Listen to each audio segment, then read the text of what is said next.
Hundreds of millions of deadly bullets orbit our planet, waiting to strike. From defunct satellites to spent rocket stages to tiny fragments from disintegration, erosion and collisions, this space junk is more than just clutter. Chunks of scrap metal hurtling by at more than 17,000 miles per hour. The potential for catastrophic collisions is real and growing with each passing day, but some might wonder, why should I care? I'm not floating in space. Are you truly safe? Is our modern technology really safe? I mean, it's not like it's going to fall out of the sky and land on my head, right? Well, you might not like the answers. According to NASA, on average, one piece of debris has re-entered the Earth's atmosphere every day for the past 50 years.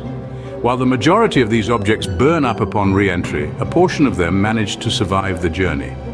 In 1969, 5 sailors aboard a Japanese ship sustained injuries when space debris believed to have originated from a Soviet spacecraft collided with the deck of their vessel.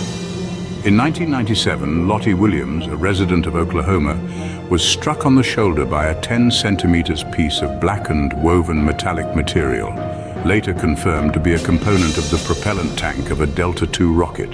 In 2002, a 6-year-old boy named Wu Jie suffered a fractured toe and swelling on his forehead after being struck by a 10-kilogram block of aluminum debris measuring 80 centimeters by 50 centimeters. Fortunately, they all survived.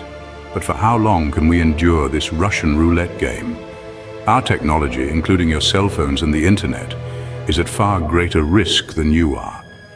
While you're most likely to survive, you may have to replace your favorite YouTube binge for some good old-fashioned sticks and rocks playtime. So what exactly is this cosmic scrap we're talking about? Well, cosmic scrap, also known as space debris, is essentially the leftover junk from human activities in space.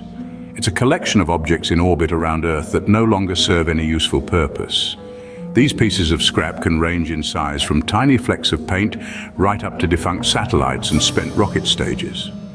When satellites have served their purpose and are no longer operational, they don't just disappear. Instead, they remain in orbit around the Earth, adding to the extensive collection of cosmic scrap. The Space Launch System, SLS, developed by NASA, is heralded as one of the most advanced generations of rockets, aiming to become the most powerful rocket in history for deep space missions. Its ambitious goals include returning to the Moon and potentially venturing to Mars. Even this new marvel of a generation will leave behind 80% of itself, contributing to the growing issue of space debris. So, where does all that material end up? What happens to everything we've launched thus far? In some cases, these defunct satellites can collide with other objects, causing them to break apart and create even more debris. Then we have spent rocket stages. Once these stages have done their job, they too become part of the cosmic scrap. Over time, all these fragments can also erode due to the harsh conditions in space, creating even more debris. On Earth, as destructive as collisions can be, they eventually come to an end due to factors such as gravity, friction, and atmospheric pressure, which cause the impact to dissipate relatively quickly. However, in space, these factors are non-existent. Each collision and its energy do not dissipate over time. Instead, they can initiate a chain reaction, one that we might not be able to stop as it continues to escalate. Even seemingly harmless things like flecks of paint can become dangerous at high speeds. When these tiny particles collide with operational satellites at thousands of miles per hour, they can cause significant damage. Now you might be thinking, it's space, there's plenty of room for all this junk. But here's the thing, a total of 11,139 satellites have been launched to date, with 7,389 currently in space. The remaining satellites have either burned up in the atmosphere or have contributed to the growing issue of space debris by re-entering Earth's atmosphere as debris. We're talking about millions of pieces of debris, all orbiting Earth at incredibly high speeds. And the more debris there is, the greater the risk of collisions, which in turn creates even more debris. But why should we worry about some old satellite parts floating around in space? Well, let me assure you, it's not just about some rusty hunks of metal aimlessly meandering in the cosmos. This cosmic scrap, as we call it, poses a very real and imminent threat. Each collision generates more debris, which in turn increases the likelihood of further collisions. It's a vicious cycle that could potentially render space activities and the use of satellites impossible for many generations. And it's not just about the damage to our current and future space endeavors. Larger pieces could survive the fiery descent and cause damage on Earth.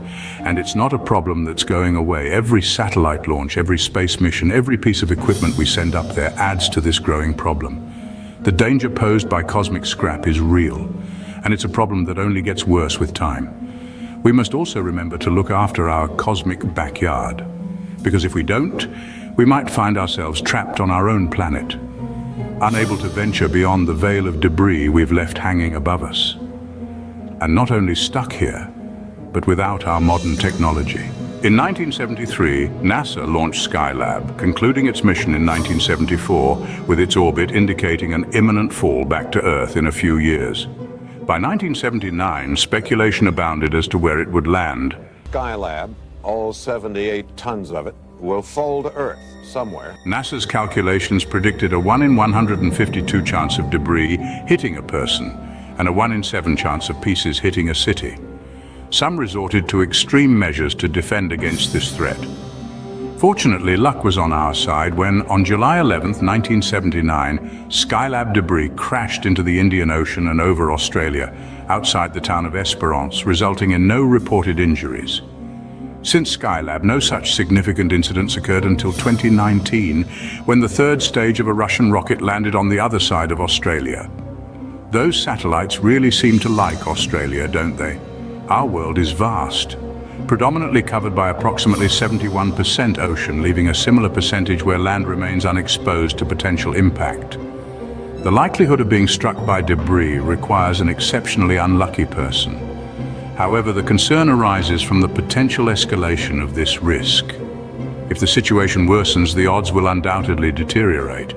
Given that there have been multiple cases of people being struck by debris, what awaits us in the future if we don't fix this problem? Just one satellite collision has the potential to trigger a global disaster, as has occurred in the past, leading to widespread chaos and increased risk for all other satellites. Each impact generates numerous smaller fragments, which pose a threat to even more satellites, setting off a chain reaction that could spiral out of control and obliterate everything in orbit. Our astronauts are in grave danger, surrounded by thousands of these fragments hurtling at speeds over 6 times that of a rifle bullet. We are currently keeping track of around 20,000 objects ranging in size from cell phones to larger than a bus. A direct hit could destroy our modern world. It would affect our TV reception, weather forecasting, and climate prediction. Phones wouldn't work and we wouldn't be able to communicate. The internet would cease to function. This would be a disaster for the global economy. Without GPS, we wouldn't be able to navigate as we're used to. And what about airplanes? They would have to travel without our modern guidance systems, leaving room for accidents. We would be stuck in this Earth cage, as escaping to space would be worse than running into a shooting range. There would be no space telescopes, and human exploration beyond our globe would be set back to the 1950s. So what are we doing about this growing issue? We're developing strategies and technologies to contain and mitigate the space debris issue. One of the most promising approaches involves tracking systems that monitor the trajectories of these celestial fragments. By understanding where and how these pieces move, we can predict potential collisions and take the necessary steps to avoid them. Astronauts orbiting Earth must navigate around this debris, while here on Earth we monitor all the debris using radar data. But we're not stopping at mere avoidance. There are several ambitious projects underway aimed at removing the existing space junk. From giant nets to magnetic tugs, these initiatives are our best bet at cleaning up the cosmic minefield. Finally, we are also re-evaluating our future missions.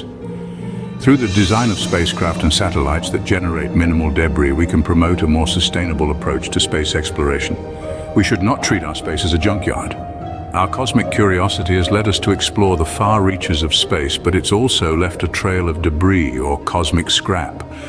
As we continue to reach for the stars, it's crucial that we also look after our cosmic backyard. If we aim to explore space and reach Mars, we need to be wiser stewards of our own planet. Can we achieve the goal of reaching Mars within a decade? Watch the next video to learn about the necessary steps.